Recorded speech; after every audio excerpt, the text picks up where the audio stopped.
Today we're really privileged to have Patrick Jubb, Chief Marketing Officer, Crystal Palace FC, but he's so much more than that. This was a welcome to the changing world of marketing. It is changing rapidly. Yesterday's strategy is today's obsolescence. There is a reason why Crystal Palace have come to you to be the Chief Marketing Officer. Technology has changed the way consumers consume and behave, so I had always had an interest in that. I wanted to try and create, I think, a more romantic part to the journey of consumers consuming. Football marketing, has existed for many years, but considered, I guess, in the marketing field as quite backward.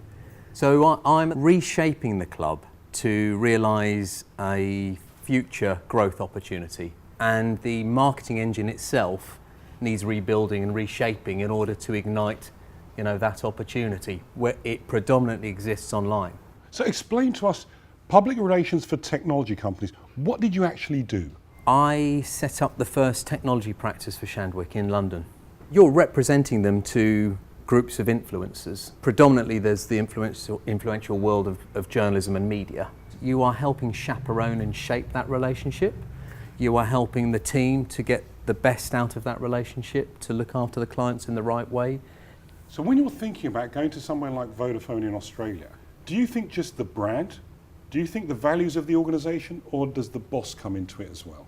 I guess I would describe myself as a reasonably hands-on boss. I don't want to do everybody's work for them because everyone would find that incredibly disempowering. But at the same time, I do want to be part of a team. I do want to, work with teams to help ignite their thinking and their abilities. Because I had a desire to understand all elements of the marketing discipline. What do you look for in the person you're going to be working for?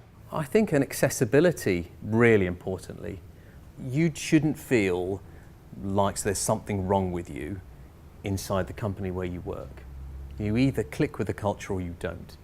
And I always say that you should have a mentor, within the organisation, but definitely also at the same time outside the organisation in which you work.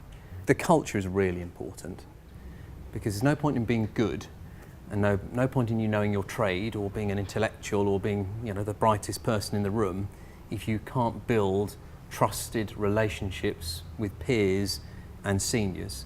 And at that moment in time I said to myself, I need to get back to London. This has been a great journey for me, but either I start my own thing or I need to get back to London to continue the journey of learning and growing as a marketeer. So what you're really saying that if I carried on doing a really good job in my current position, I may not get what I really want. I think everybody has to do that these days. I think that's almost becoming a career hygienic. The lesson learnt here is you've got to do some research about the organisation you join. It's not the job title, it's not the salary, it's understanding, will I thrive in this environment, which is what I think you're saying. Chief Marketing Officer of Land Rover. BMW bought them, failed. Ford bought them, failed. Tata bought them and threw a load of money at them. How do you, as Chief Marketing Officer, where do you start? How do you get to that position that I understand what's gone wrong and I understand how to fix it? I saw the potential of that brand globally. The thing that I think the company had forgotten was what it stood for. As a brand marketeer, the task is really simple. Find out what people love about your brand and play it back to them. Go to China, talk to them in China, speak to customers, speak to lapsed customers, speak to new customers who reject the brand. What 2 or 3 things do you look back on and say, I achieved that? Really importantly was defining the heart and the voice of the brand. You wanted the employees first to feel proud. Unless everybody knows what the rules of the playground are, it's very hard to move brands and marketing organisations forward. Marketeers are becoming much more rounded. They're expected to be. I mean, now, much more so. I would have chewed my arm off to be in marketing today rather than that many years ago. We've been very, very privileged to hear from someone who's as passionate today as he was at the start. Please give a huge round of applause to Patrick Jubb.